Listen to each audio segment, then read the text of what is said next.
Hello everyone, bonjour tout le monde.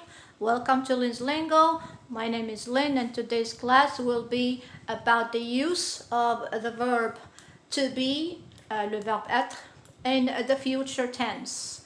So we have here the English version to make it easier for translation's sake, so you know which supposed to be where.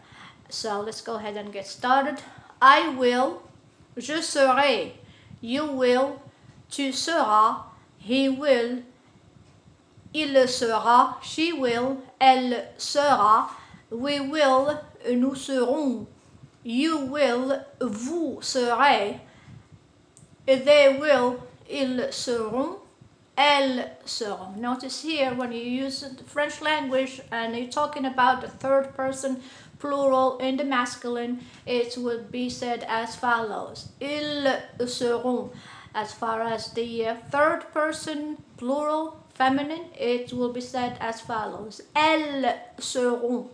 Okay, keep that in mind when you are using the French language. There is masculine versions and feminine version. Whether you're addressing someone or speaking of someone, or that someone who's speaking is feminine or masculine. So let's go ahead and repeat the English part of our class only.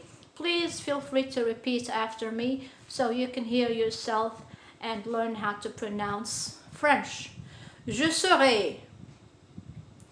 Tu seras. Il sera. Elle sera. Nous serons. Vous serez. Ils seront. Elles seront. Well done. Très bien. I hope you enjoyed the class. The next class we will be doing some short sentences, and later on we will be making short paragraphs. So at this time we will conclude our class, and until next time, I hope to see you soon. Au revoir et à la prochaine fois.